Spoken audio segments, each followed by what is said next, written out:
Então, nós teríamos essa segunda exposição de Jean-Marie Arrigo. Ela tem estudado por mais de uma década, como uma acadêmica independente, a ética da inteligência militar e do desenvolvimento de armas. A sua formação inicial foi em matemática, mas depois de um trabalho voluntário em direitos humanos, na América Central durante os anos 80, direcionou seus estudos de doutorado para a psicologia social. Então, eu convido a fazer a sua exposição.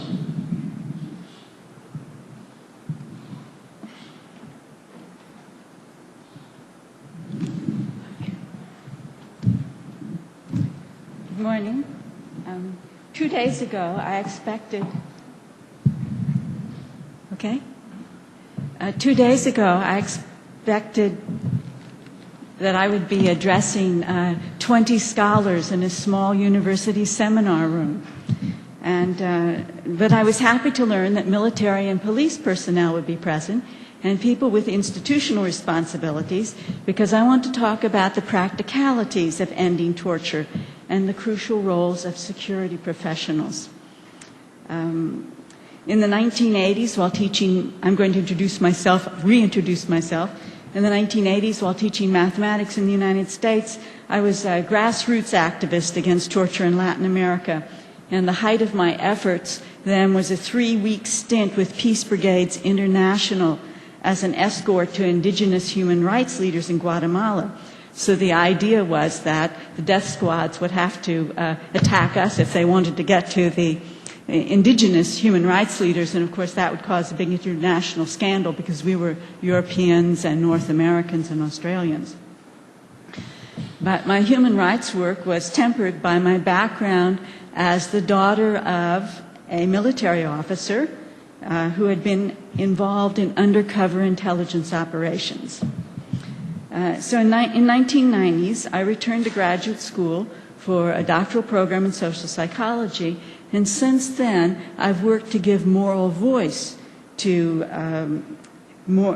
concerned military and intelligence professionals. So I've interviewed security professionals about their moral development, about their moral understanding of their work, and archived these oral histories at universities. I co-founded the International Intelligence Ethics Association for intelligence professionals to discuss ethics among themselves and with the public. And I've also collaborated with dramatists in presenting oral histories of intelligence professionals. My goal in this seminar meeting today is to persuade anti-torture groups and peace activists to consult with morally concerned security professionals when they develop policies to prevent torture. And that may be a long divide to reach across, but that's what I'm here to advocate this morning. And the basic reason I advocate that is that successful policy, anti-torture policy, has to deal with institutional and operational realities that are really only known to the security professionals involved. And I'm going to present an example where an anti-torture group would have done better by consulting with security professionals. I'm also going to describe some of the difficulties in collaboration. And lastly, I'm going to play an audio recorded address from a senior U.S. interrogator, this will be 3 minutes, to this very audience, inviting collaboration. So I'm going to begin now, pass now to the rationale for collaboration. The traditional strategy of anti-torture groups, okay, I guess we've got it up there, is to influence the public. Okay, so I'm Amnesty International. I set up a letter writing campaign. I try to influence the public, to influence the government, to influence the military, to influence the interrogators. Okay, so this is kind of a long chain in U.S. We would call this a Rube Goldberg machine. So this represents what's traditionally called in human rights literature the name, shame, and blame strategy. And peace brigades work that way, Amnesty International letter writing campaigns. But in the United States, an unusual thing has happened. Intelligence professionals themselves have begun to speak out against torture and interrogation of terrorist suspects in the Bush administration. I'll give you a few examples. Examples. In March 2006, Ray McGovern, he's a retired senior CIA analyst who had briefed Presidents Ronald Reagan and the first President George Bush. He returned his Intelligence Commendation Award medallion to Congress, stating, "I do not want to be associated with torture."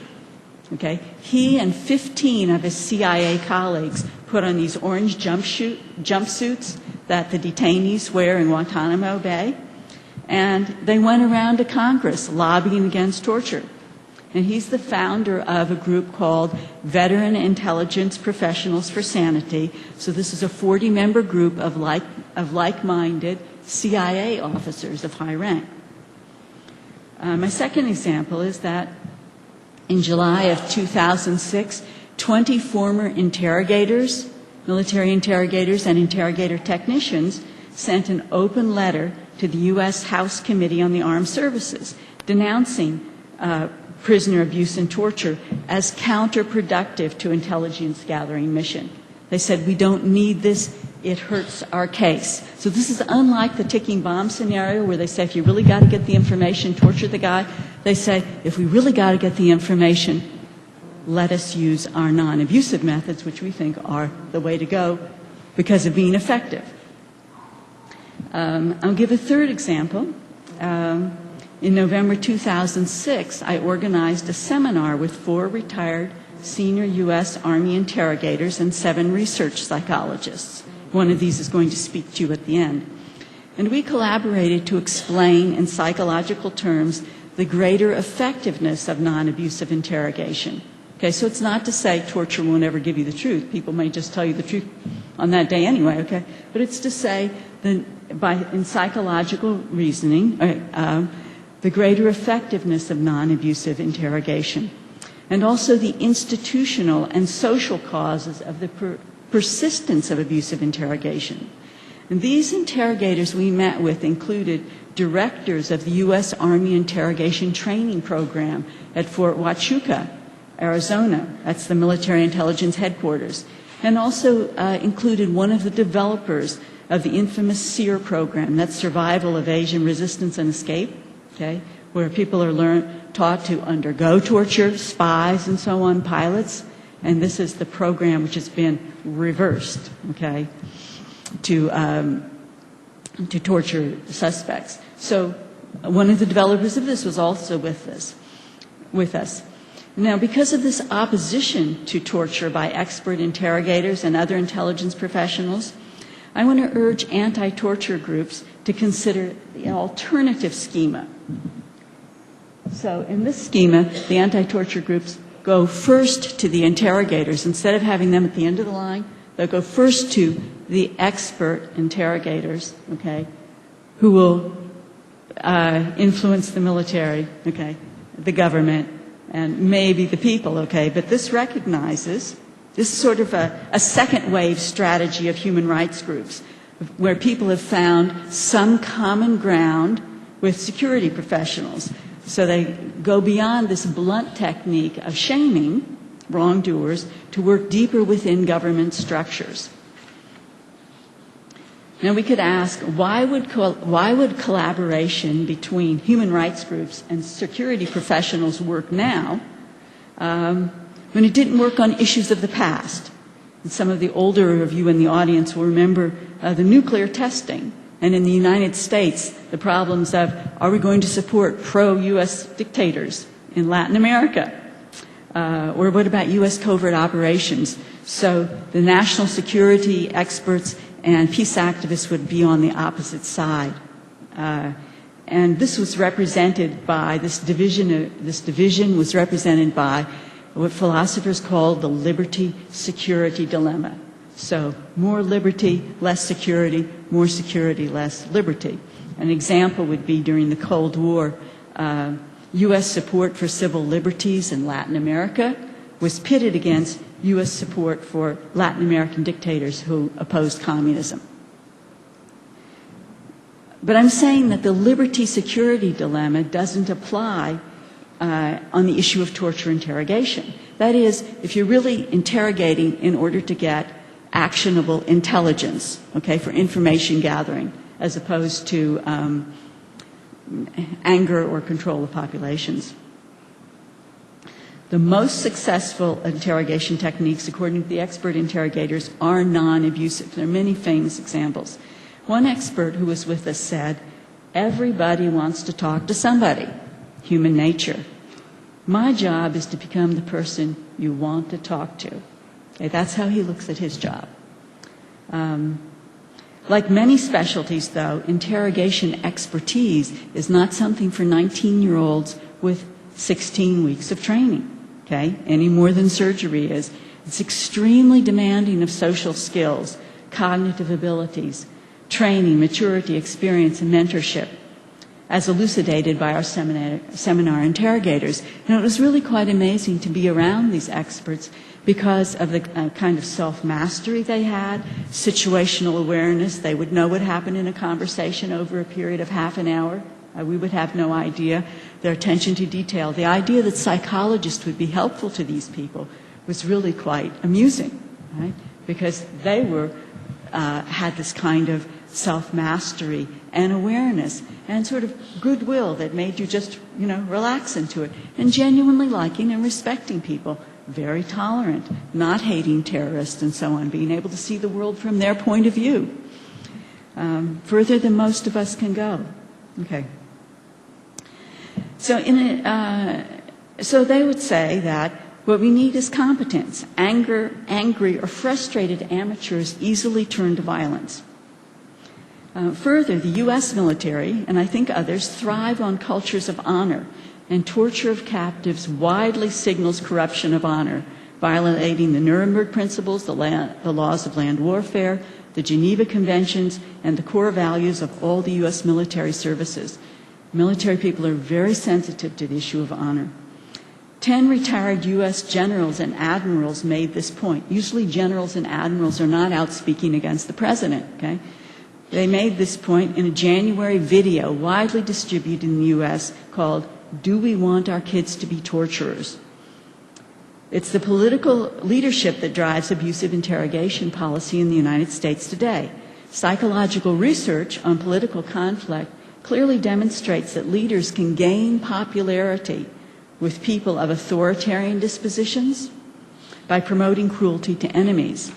So actually, there's quite a high percentage, depending on the survey, 20%, 30% of people in the U.S. who think torture of terrorists is a good idea, and these people are easy gains for political leadership who espouse that, even if they don't believe in the effectiveness.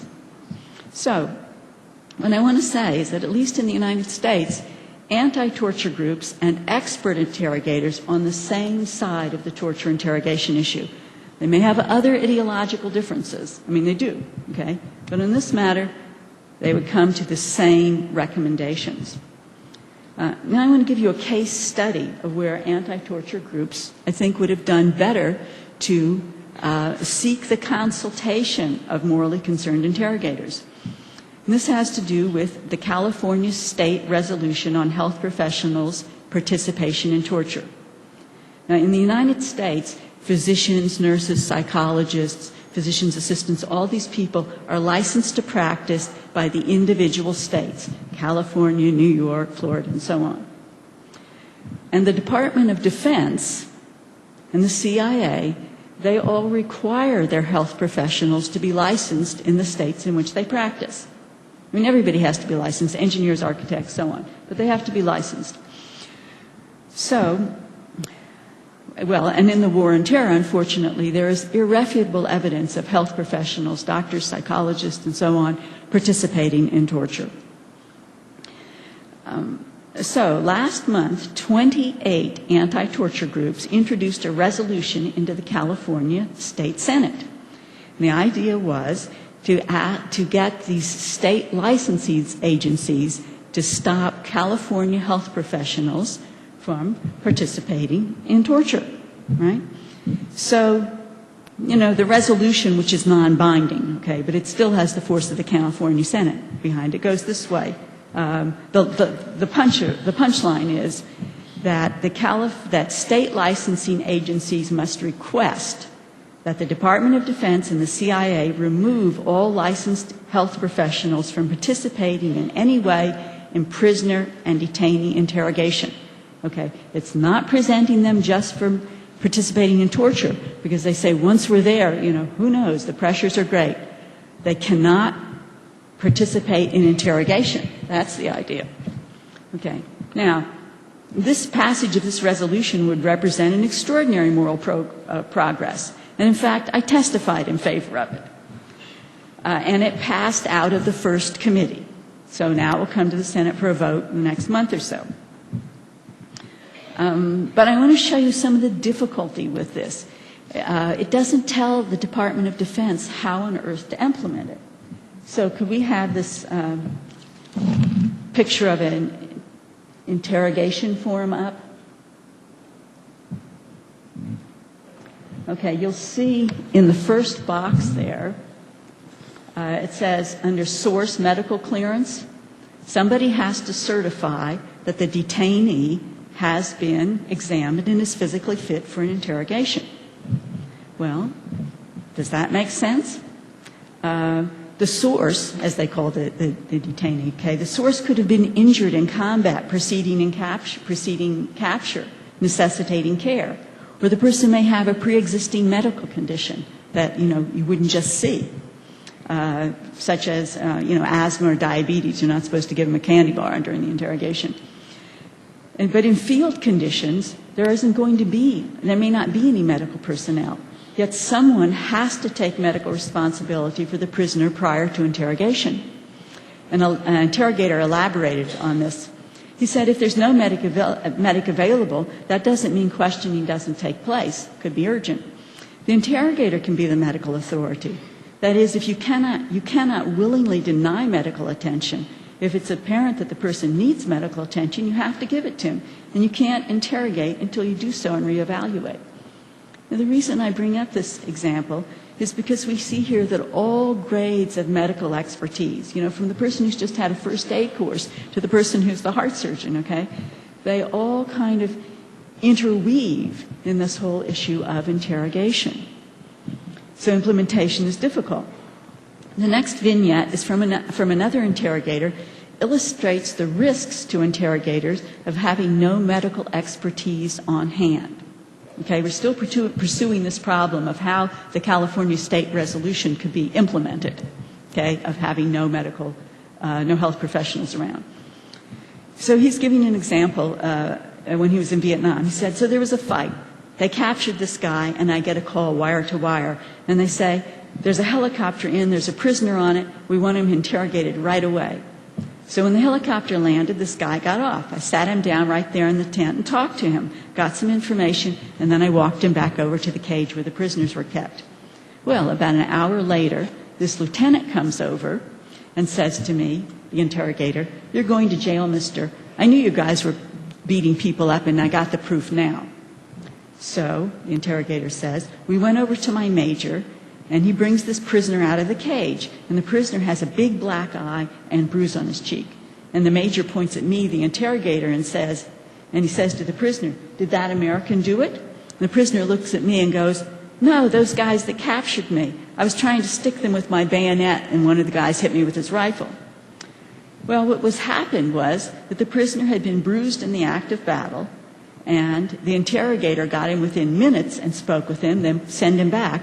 And all these bruises, as he said, came to full bloom later, right? This is something happens. You can have a brain concussion, get hit on the head, and your brain fluids swell up, and you can't think, 2 hours later. So there are all these huge, huge range of medical complexities, okay, that happen in these scenes. So how is the Department of Defense ever going to implement this resolution, okay, of pulling all the health professionals out of the interrogation setting, in a way? Well, I think if the anti-torture groups had consulted with intelligence professionals, they could have foreseen the problems and worked towards a solution. And this would strengthen the resolution to have a means of implementation accompany it. For example, retired counterintelligence operative David Dabata, who's going to talk to you tomorrow, suggested removing health professionals from the authority of the field commanders. I mean, the field commander, even if he's a lieutenant, has authority over the doctor, even if the doctor's a colonel, okay, because of the level of field command. So he said, take them out of that chain of command so they can't be pressured, okay, one thing. Anyway, I don't know the solution to this. It's a very complicated, but part of that resolution, to my mind, should include implementation, feasible implementation, and that requires talking to the security professionals. Okay. But I don't want to minimize the obstacles to anti-torture groups engaging with morally concerned intelligence professionals. And for this reason, I'm just about to insult terribly, I think, all of us peaceniks in the room, okay, by telling us the perspective that intelligence professionals often have on peace groups, even if they're sympathetic to their goals, okay? Supporters of, you know the word NGOs for non-governmental organizations, okay, like Amnesty International, Doctors Without Borders, and so on. Well, supporters of NGOs tend to idealize them because of their altruistic missions. But intelligence agencies regard NGOs primarily as resources, possibly as threats. So the intelligence literature, which I read, matter-of-factly recommends NGO publications among other sources of what they call open intelligence, which is freely available, such as TV broadcasts and financial newsletters. NGO reports just one among them. When the military arrives in an unfamiliar area, they say, in most cases, NGOs will have been in the area long before any military deployment, making them an excellent intelligence source. Indeed, an article in the Intelligence Journal, in the International Journal of Intelligence and Counterintelligence stated, the information known to the UN, the Red Cross, Doctors Without Borders, the International Crisis Group, Amnesty International, and many thousands of other NGOs has the potential to make the most secret intelligence irrelevant and unaffordable. So the idea is if you move into an area, you want to know something, go look at the NGOs there. Infiltrate them, do whatever you need, but that's where you're going to get the local information. They say whatever the deficiencies of some of their people, they're the gold standard for global coverage. Well, although deemed useful as information sources, NGOs are often portrayed as ineffective or incompetent in their own pursuits. Thank you. For an example, an empirical analysis of the success of oil firms, NGOs, and environmental groups in controlling local violence showed that humanitarian groups were no more effective than self-interested corporations. Short-term peace activists in third world settings are particularly charged with incompetence in language, culture, and survival skills. And a U.S. counterintelligence liaison officer working in the Middle East expounded with this diatribe. He said, I asked one Amnesty International clown to accompany us to an interrogation, but he refused, saying we would probably use actors to show how innocent we were. He had no military, police, or even Middle Eastern terrorism field experience or area-specific knowledge of his own by which to judge us rationally. When we refused his entry into the town, he accused us of hiding facts from him. I wanted to give him a weapon and send him into the town to ask his own questions. But he didn't speak or understand Arabic, Farsi, Kurdish, or Turkish, and he didn't want us to translate for him. He could not come with any real reason to be there and could not take care of himself alone, so we sent him away. Later, he insisted on stomping into a mosque in his Israeli desert boots, and he began taking photos without permission. An enraged mullah began screaming at him, and he fled to us, the evil military goons, as he called us. If I keep this up, I will just go nuts due to Amnesty International. So that's what he said. Two interrogators more politely characterized such activists as having moral convictions without operational knowledge. I think that's the line we want to take home. They noted an important institutional difference between the national security system and the peace community. So the national security system has a very strong command structure. Only certain people are authorized to say, here's what we stand for and here's what we do. And if other people say it, they are discounted. But the peace community is very decentralized and doesn't have any structure like that. That means that any person can pose as a representative, and this leads to problems with extremists, fundamentalists, and provocateurs. Well, the interrogators thought that the human rights community needs a clearinghouse for clarity of representation, but I'm not sure how we could do that. Well, from the intelligence perspective, the problem of NGO incompetence grades into the general problem of gullibility on the left among progressives. There's a very famous example in the United States in 1939. 400 leading American intellectuals, these are names everybody would recognize in the U.S., took out a full-page letter in a leading magazine addressed to all active supporters of democracy and peace. And these intellectuals extolled the Soviet Union as a bulwark against war and aggression and a model of civil liberties and social welfare. And they condemned government officials and others who sowed suspicion against the Soviet Union. Well, then and now, according to intelligence professionals, intellectuals and liberals and activists on the political left are easy dupes of progressive propaganda by enemies. So intelligence professionals complain about the naivete of NGOs, and they admonish them to understand and counteract manipulative tactics. And at the very extreme, intelligence agencies infiltrate and run dissident organizations if they can't control their formation. And many intelligence professionals believe, rightly or wrongly, but many believe that Amnesty International, Human Rights Watch, and other major groups are monitored and infiltrated by enemy intelligence services. Okay? When NGOs monitor and reveal intelligence operations, they're perceived as direct enemies.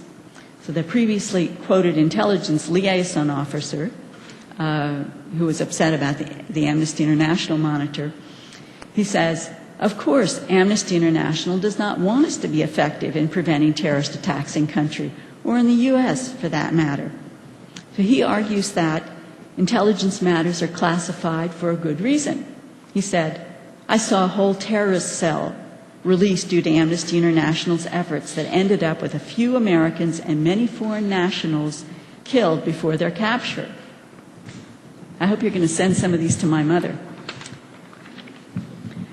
But it is the unequal application of human rights standards that really grates on intelligence professionals.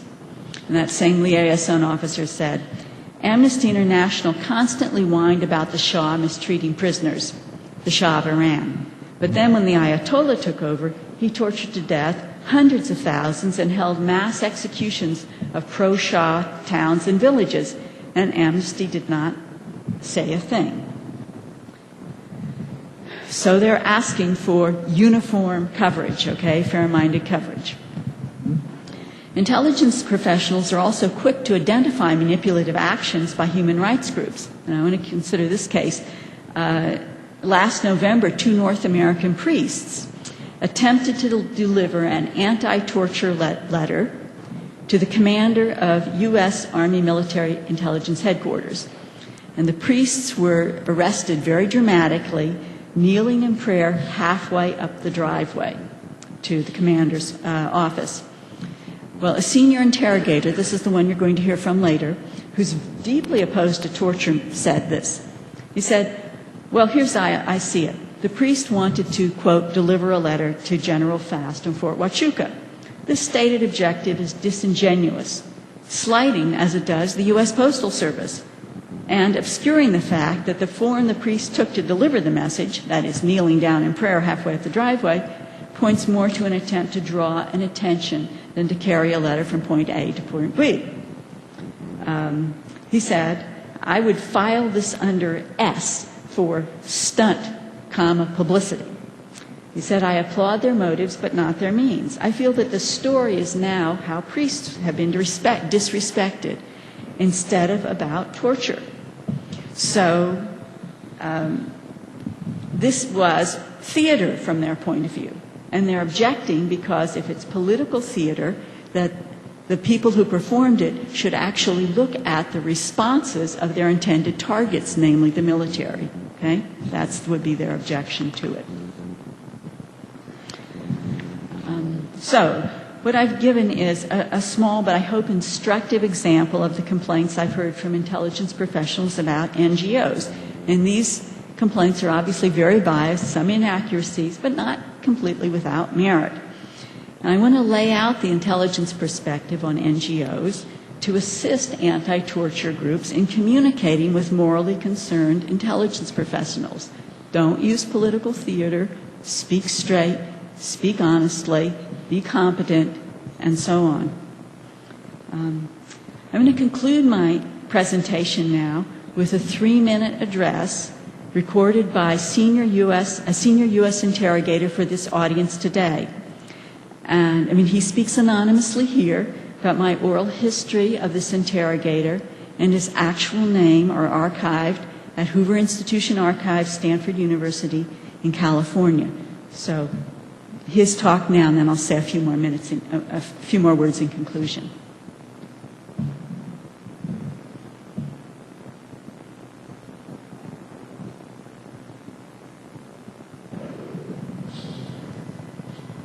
Hello.